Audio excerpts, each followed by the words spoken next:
Thank you so much, Sophie. What a beautiful foundation you've laid for what we're about to explore together. Hello, everyone.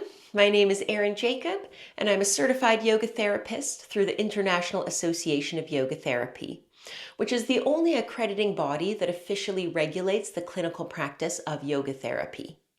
And this distinction is important, and I'd like to take a moment just to explain why. Yoga therapy is not the same as a standard yoga class or even a standard yoga teacher training. While most yoga teachers complete 200-hour certifications through organizations like the Yoga Alliance, yoga therapists are held to a significantly higher standard of training with over 1,000 hours of classroom time, offering a training that bridges the gap between the worlds of yoga and clinical healthcare. And it's only through certification with the International Association of Yoga Therapy that a practitioner can officially call themselves a yoga therapist or offer yoga therapy as a service. And yoga therapy itself is an incredible emerging field with a growing body of research supporting its efficacy for both physical and, very importantly, mental health. And that research-informed, clinically grounded approach is exactly what I bring to this course for you. What we're going to do together in this portion of the course goes far deeper than a typical yoga class. This is more than just stretching and relaxing. This is an intelligent, evidence-informed practice designed to help you understand yourself and to give you real tools to improve your life. So let's talk about why we're here. Sophie and I chose to call this course Nourished and Grounded. And we landed on this title after a brilliant conversation discussing some of the similar hurdles we both see with our clients. In my case, in their yoga therapy programs, and in her case, with nutrition clients. We both recognized after years of teaching how important the equation of stress and mental health are in the healing and digestion equation.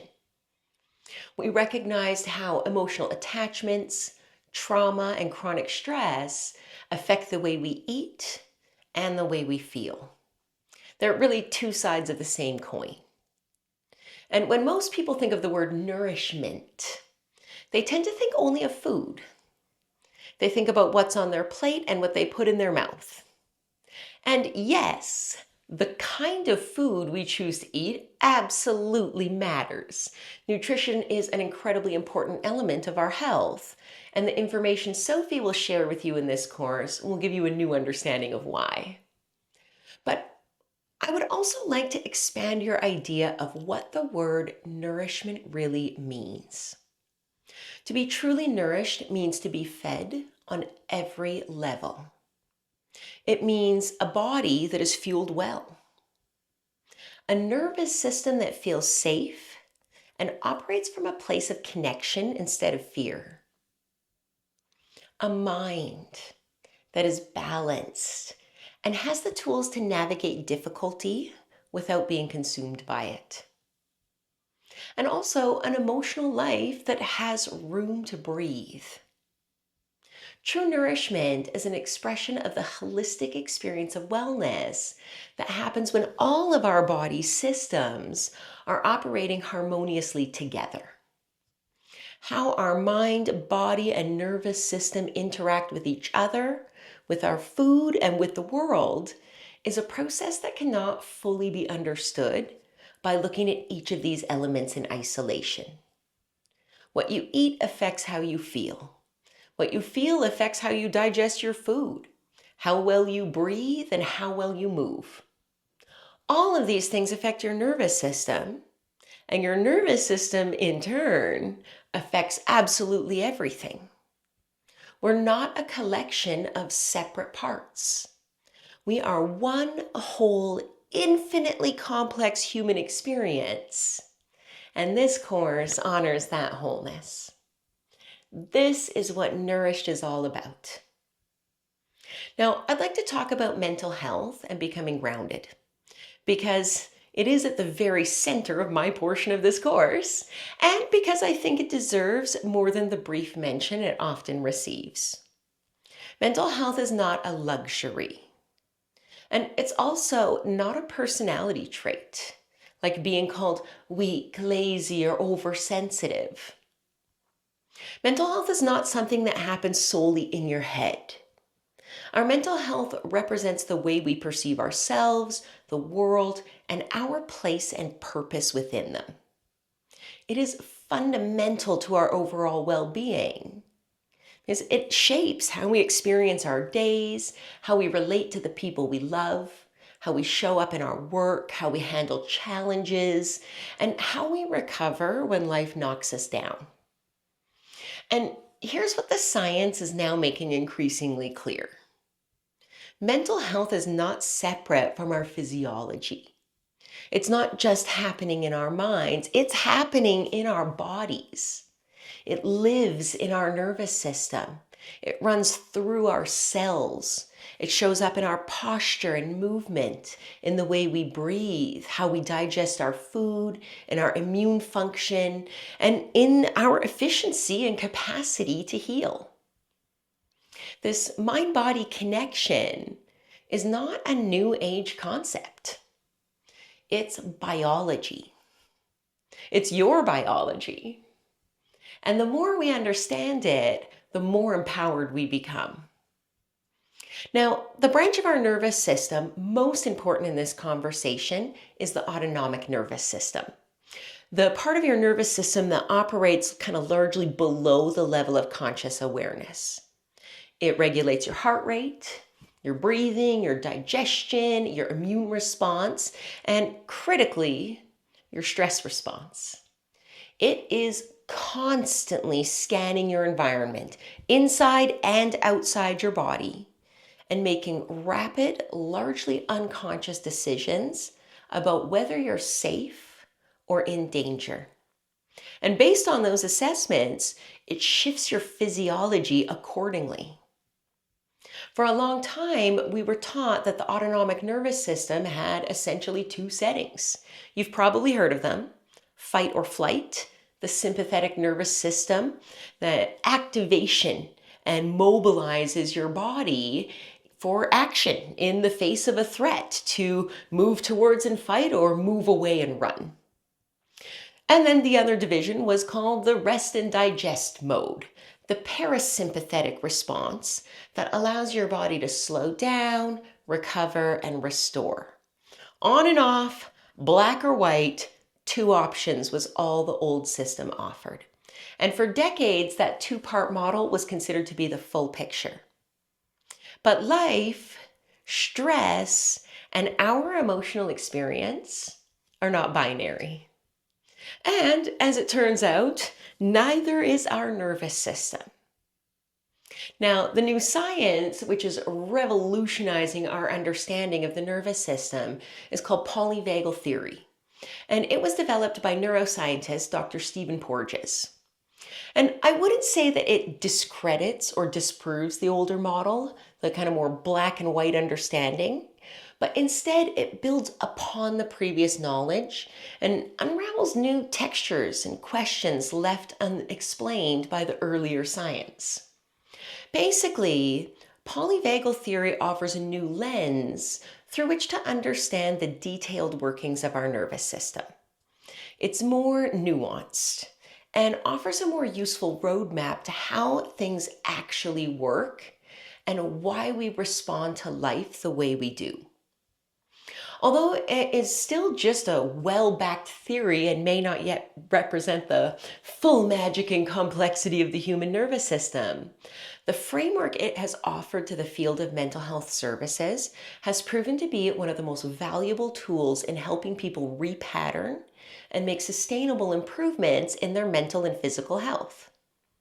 So rather than two states, polyvagal theory describes three primary autonomic states, each of which is associated with a different set of responses. The three states can also be kind of blended together in different ratios to create the many varying degrees of emotional spectrum, which we all know so well in our experience of being human and living life. Now, when we are in what's called the ventral vagal state, we find our place of safety and social connection, where the sun is shining and we're feeling great. When we're operating here, we're calm, curious, and open. We can think clearly, learn easily, connect with others, digest our food, access creativity, and experience joy. This is the zone where all healing happens. And this is where we want to spend as much of our time as possible in this ventral vagus state. Now, in today's modern world, most of us know the feeling of being stressed out and overwhelmed. The feeling of our sympathetic nervous system. The mobilization state, more commonly known as fight or flight. And when our nervous system perceives a threat or danger, whether that threat is actually happening or just perceived, it activates this state to help us take action, moving towards the threat or moving away from it. And when our sympathetic energy comes online, our heart rate increases, our muscles mobilize, they use more blood sugar, our digestion slows, our attention narrows. In small doses, at appropriate moments, this is an adaptive life-saving response. If you come across a hungry tiger in the jungle, this is definitely the system you want to bring online. A well-tuned stress response is not the issue. The problem is when we get stuck here. When chronic stress, trauma, or the relentless pace of modern life keeps our nervous system on high alert, leading to emotional states of worry, anxiety, fear, anger, overwhelm, irritability, burnout, or chronic stress. But what about just feelings about feeling done with the world? Like you're moving through molasses or just want to hide under the covers for a week or two. This is what Porges calls the dorsal vagal state. And it's the state that sets polyvagal theory apart from our previous model. Our dorsal state is sometimes referred to as the fawn, freeze, or faint response. This is the oldest part of our autonomic nervous system, and it's the state of shutdown and collapse. When our nervous system determines that a threat is so overwhelming, neither fighting or fleeing is an option, it may protectively drop us into this state as a last resort, so we can check out and hopefully survive the trauma. If you didn't outrun that tiger in the jungle and it's eating you alive, this state will numb your pain and ease your passing, so to speak. But like all nervous system states, this is the extreme end of the scale, and a dorsal activation usually looks more like things like procrastination, depression, exhaustion, dissociation, feelings of being trapped, or just the feeling of being utterly frozen and checked out. Now, most of us move through all three of these states regularly, oftentimes in the course of a single day. You might wake up feeling tired and unmotivated. By the time you're showered and on the road, you're singing and enjoying your coffee until someone cuts you off and the road rage begins, or the stress of an unexpected traffic jam, maybe followed later on by a moment of despair when the project you worked on so hard was rejected by your boss, to the warm, loving hug of a loved one and a peaceful evening at home. These are all natural states we flow through as we relate to our day, the world, and the people around us. Understanding this map is not just intellectually interesting. It's practically life-changing. Because when you can recognize which state your nervous system is, you can stop pathologizing your own experience and getting completely lost in the emotion. You stop asking, what's wrong with me? And start asking, what does my nervous system need right now? That shift from self-judgment to self-compassion is itself a therapeutic process. And the most important thing to remember is that your nervous system is not fixed. It's not static. It's not a hardwired system that you're just stuck with. It's not your personality or your character. It's a living, adaptable system that works on patterns of recognition. And it can be trained, it can be changed, it can be adapted. Think about your physical fitness for a moment. We don't expect to have strong, flexible, resilient bodies without ever doing a push-up or a stretch. Most people understand the body responds to exercise, that muscles grow stronger when we use them, that they get more flexible when we stretch them, and that cardiovascular health is built over time through consistent effort. The same principle applies to our nervous system, especially when it becomes dysregulated, chronically stressed, or is facing really big challenges. Just as we can build muscle through physical exercise, we can build stress resiliency through nervous system exercise. We can increase what's called our window of tolerance, which is the range within which we can experience the ups and downs of life without being completely dysregulated and overwhelmed by them. This gives us the capacity to move easily and appropriately between states and to come back to the safe space of regulation more quickly when life pulls us off center. We can, in a very real sense, rewire the habitual patterns of response that keep us locked in chronic stress, anxiety, depression, or shutdown. And we can build new patterns that serve us better. And this is what I mean by nervous system repatterning. And this is precisely what my portion of the course is designed to help you do. So, how do we actually do this? Well, through yoga. And not just any yoga, but yoga therapy that is taught through the lens of Polyvagal Theory and the science of the autonomic nervous system. In each of our 6 sessions together, you'll be learning and practicing a carefully selected toolkit of evidence-informed practices. You'll learn breathing exercises, or pranayama, that offer you a direct, kind of like a nervous system hack is how I like to think of it. It allows you kind of through the back door of your autonomic nervous system. Because your breath is actually one of the only functions of your body that is both automatic and voluntarily controlled. Meaning you can consciously use your breath to influence your physiology by controlling its rate and rhythm. But if you're not thinking about it, you don't die. Your body will breathe automatically in whatever its habit is. Now, specific breathing patterns can activate your parasympathetic nervous system to down-regulate stress and anxiety. Others can gently upregulate your energy and alertness when you're feeling depressed or depleted.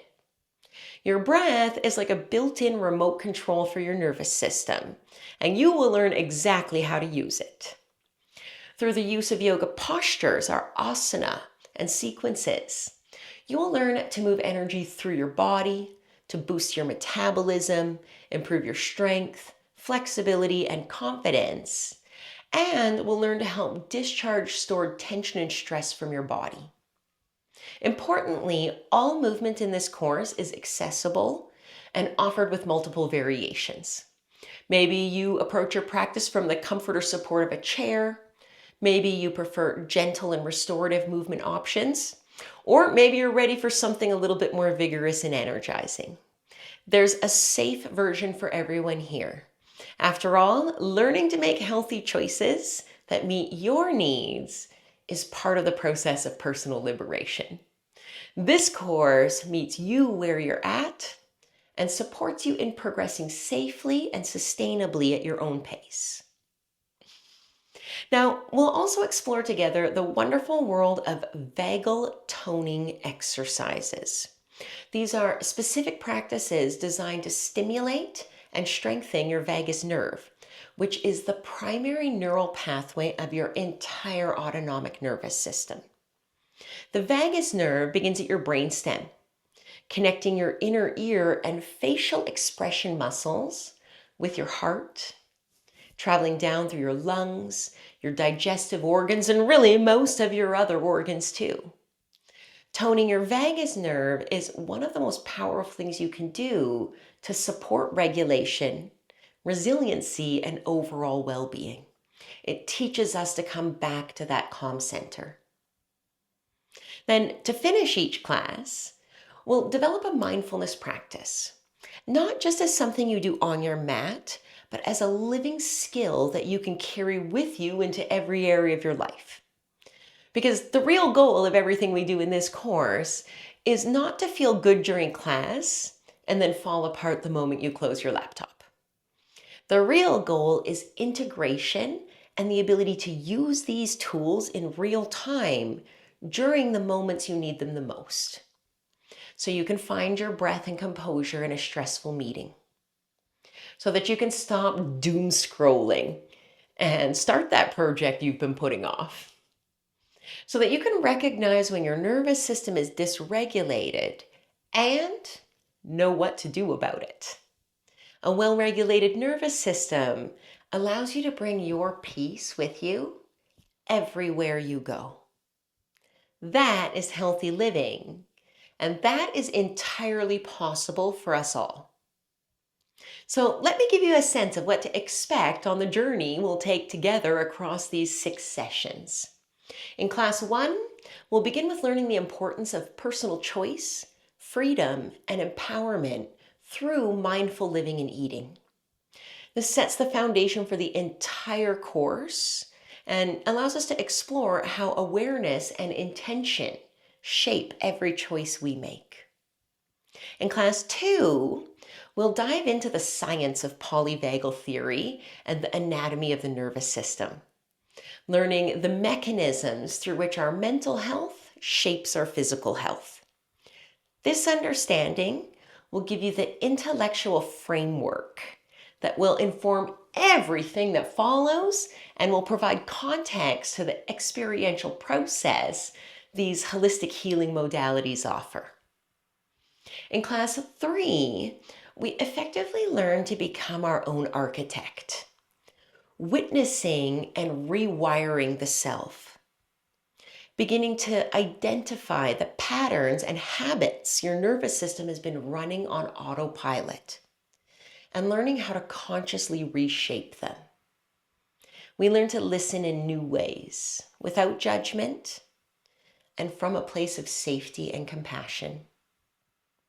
In class 4, we move from sympathetic overdrive to peaceful presence, learning to turn down the volume on our stress response and our triggers, and learning to cultivate the capacity for calm grounding, even in the midst of life's demands and chaos.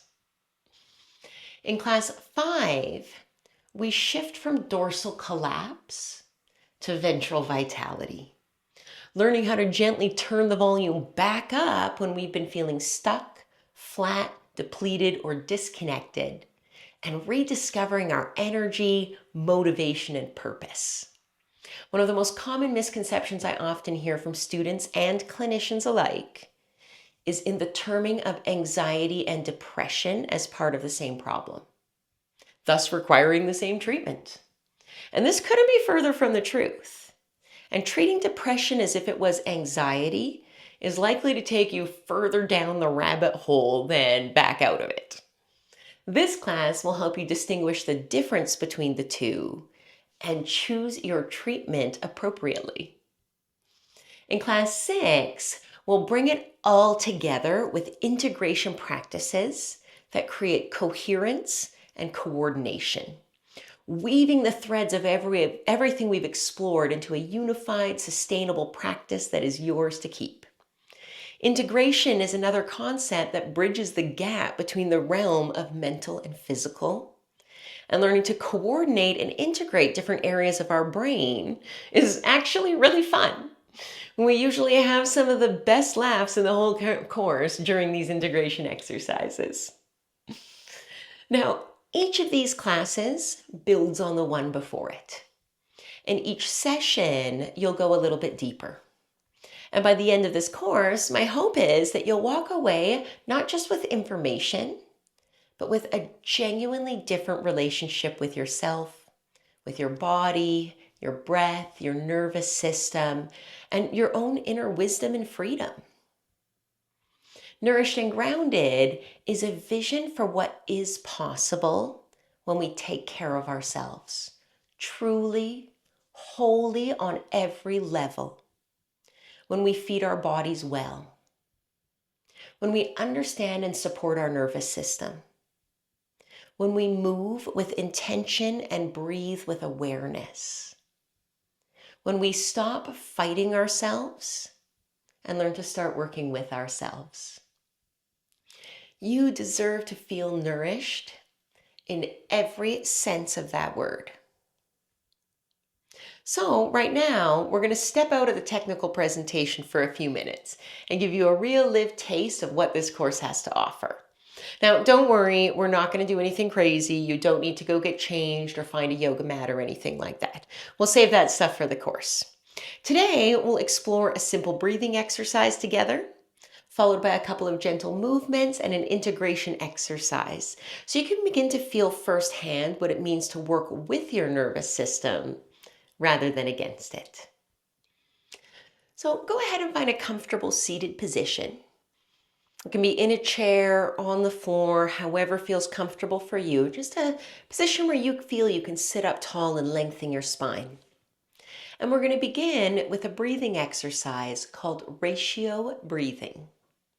And this exercise can be done seated, standing, or laying down. And you can choose whether you'd like to close your eyes for the exercise or maybe to keep them open with your gaze just directed a little bit downward.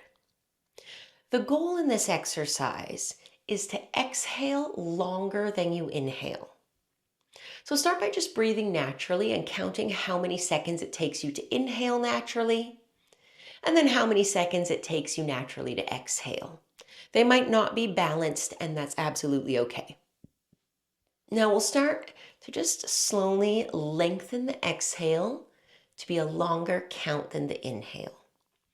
It's common to start with an inhalation rate of about 3 to 4 seconds in length. And then as you exhale, starting with a 5 or 6 second exhalation. If that's comfortable, the inhale remains short, that 3 or 4 seconds, but the exhale starts to get even longer. Maybe, especially over time, even doubling or tripling the length of your exhalation. Now, it's important to remember not to starve your body for oxygen because that generates stress and takes us in the wrong direction. The key to doing a slow exhalation is to keep it just at the zone that's comfortable and to feel like you're slightly restricting your throat as you exhale, to slow the air down. It'll almost make an ocean sound, a little bit of a hissing sound. Then as you inhale, you can relax your throat and airway a little bit to allow a little bit more air in. This is a time game, not a volume game. So just find the rhythm that works for you where the exhale is longer and stay with that. One of the main indicators or test parameters for testing vagal tone is called respiratory sinus arrhythmia, which, unlike other forms of arrhythmia, is a natural and healthy variance in heart rate that happens breath to breath and changes throughout the day. Each time you inhale and your lungs expand, and because they share the same cavity with your heart, that expansion squeezes your heart and causes its rate to speed up a little bit. Every time you exhale and your lungs deflate, that squeeze releases and your heart rate slows back down a little bit. This natural heart rate variability is the hallmark of a healthy heart. And when we start exhaling for a longer period of time than we inhale, our heart spends more time slowing its rate down than speeding it up. Over the course of a few minutes, this can dramatically lower your heart rate and blood pressure, and in turn, shifting our nervous system out of a place of stress and back towards our place of calm connection. So just staying with one more cycle or maybe 2 more cycles of your slow, long exhalation. No rush to finish. Your last exhalation, make it your longest possible exhalation. And then just relax and allow your breath to return to its natural rhythm. Opening your eyes and coming back to the awareness of the space of the room around you.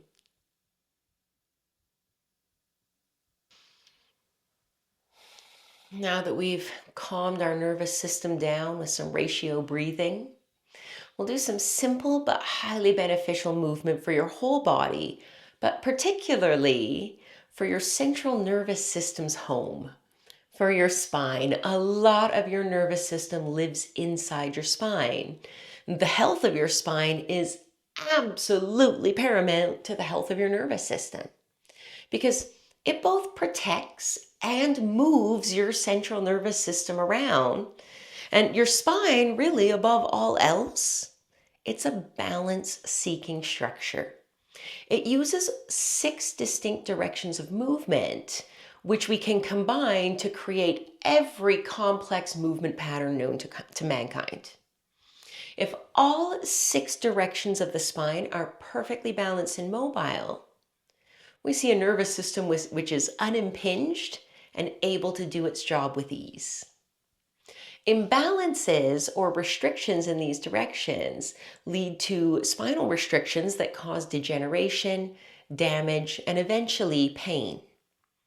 So this next sequence, which I call the spinal freedom flow, is designed to hydrate and repair the deep layers of fascia that tension and balance your spine and keep your central nervous system mobile and healthy. Now, you can do this exercise either seated at the edge of your chair or in a standing position. So if you choose to do this exercise standing, I'll invite you just to come to a position where your feet are about hip distance apart and pointing straight ahead, not with the toes pointed out. If you're seated in a chair, I'm going to invite you to shuffle right forward to the edge of your chair. Put your feet on the ground, about the same hip distance apart and perfectly straight. We'll press the feet down into the ground, firm up through your hips, draw your low belly in and up, standing up tall like you had a string attached to the head that was pulling you up. From here, we're going to take our arms like a cactus position out to the sides. If you have a shoulder injury that doesn't feel comfortable with this range, you can adapt by dropping your elbows down to the sides like this.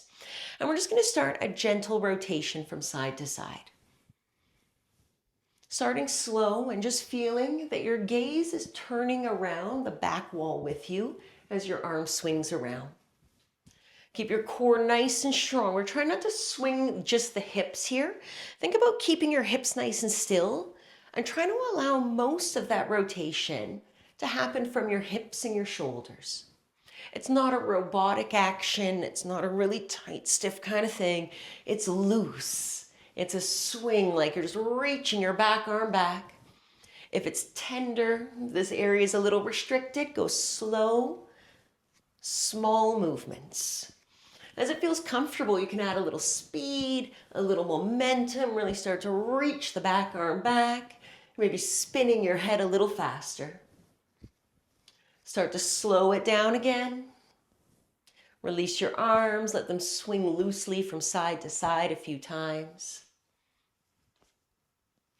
And then bringing it back to stillness. After working all of our rotational tissues, now we're going to work side bending. Right? The spine can rotate left and right. It can side bend to the left and right. So for this one, we'll inhale our right arm up, lengthening. As we exhale, we take a gentle side bend. Inhaling, arms through center. Exhaling, opposite direction. Flowing back and forth and trying to match the timing of your body with the flow of your breath. If your shoulders are injured or sore, maybe the arm doesn't come up quite as far. If you'd like a bigger challenge, maybe the bottom hand reaches down to the knee. Push your hips more right, reach your arm more left. And then same thing, push the hips to the side. That extra reach will take us deeper, make the movement more challenging. Our most challenging variation is to remove the support completely, taking your arm and sweeping it all the way underneath, which takes away that little bit of extra support, makes the core work a little bit harder to come up out of the stretch if your body's ready for it. It's not about how far we move, it's about just noticing. Where is your range? How far can your spine allow your nervous system to move, and when do we feel the restriction? Next inhalation to center. Exhale, release. We're always just looking to move within our range. If we keep it gentle and consistent, that range will slowly increase on its own. So now we've done the sides, we've done rotation. Our other two directions of movement for the spine have our flexion, our ability to round our spine, and our extension, our ability to open the front of it. Now, rounding the spine doesn't mean forward folding, right? This is not a round spine position. That's just hip flexion. What we're looking for is an actual rounding of the back as much as we can. So for this one, as we inhale, we're to turn the palms up, tight glutes, push your hips forward, lift your heart up. As we exhale, we dive the hands forward, pull your belly in and up, and round your upper back. Each inhalation, hips come forward, gentle back bend. Each exhalation, core lifts in and up, and we round over it. Now again, these might be a little smaller. You might take your hands behind and just do a gentle back bend. A little bit of flexion. If you've got a lot of space, you can really open it up. Really come into that rounding. Our goal here is to keep it comfortable, flowing with your breath. Final inhalation, heart lifts. Exhale, release your hands back to neutral. Beautiful work. That's all 6 directions of your spine, lubricated, mobilized, and ready for action. From here, we'll make our way back to a comfortable seated position for those of you who have come to standing. And for our final technique today, we're going to do some work on brain and body integration. And this is one of my favorites. Next, we're going to learn an integration technique that's been shown to balance our left and right brain hemispheres. While the left hemisphere typically handles logic, language, and linear processing, the right hemisphere governs things like intuition, spatial awareness, and the emotional big picture thinking. Balancing the two fosters whole brain coherence, leading to better emotional regulation, creative problem solving, and really just a more integrative perspective on life. So for this one, it's a hand coordination exercise. And your right hand, you're going to make fingers pointing towards you. Your other hand, your thumb, is going to point towards me. So essentially what we have here is the finger that's pointing to you. I call this the you and me exercise. The one that's pointing to you has its thumb down, so we only have one. Left hand, thumb pointing to me, same thing. It's just the thumb. All the other fingers are tucked in. Now what we're going to do here is we're going to switch. Switch, switch, switch.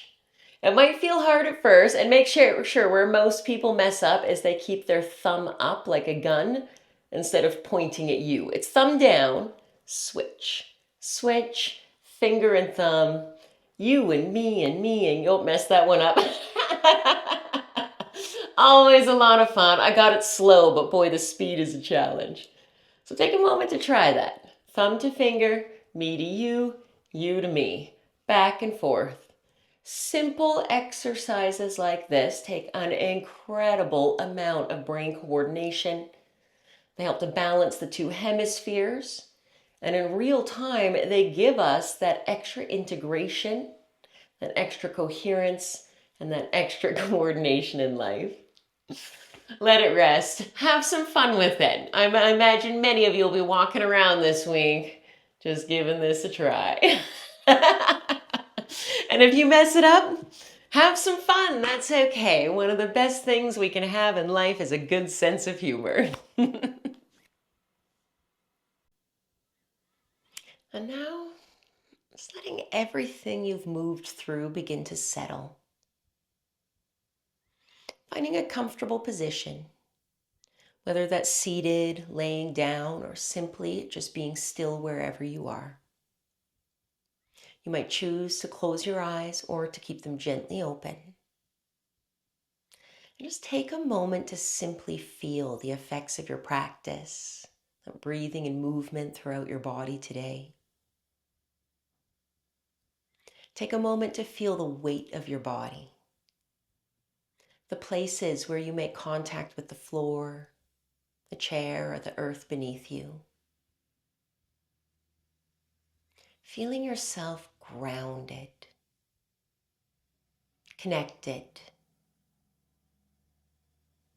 And just arrive right here, right now, allowing all other thoughts to drift away as you notice the natural flow of your breath traveling in, traveling out. Not forcing anything, just noticing. Feeling the soft expansion of your inhalation opening you up. The gentle release of your exhalation, grounding, letting go. Inhaling and exhaling. The gentle rhythm that's been with you your entire life. Always available, always faithful. This breath is your anchor. It is always here. And now you know that it is also one of the most powerful tools you have. So take one more slow, deep breath in, and as you exhale, let your shoulders drop, let your jaw soften, let your face relax. You are safe. You are here. And for just this moment, there is nothing you need to do, no one you need to be, nothing you need to say, to fix, or to do. This is what regulation feels like. This is your nervous system beginning to come home.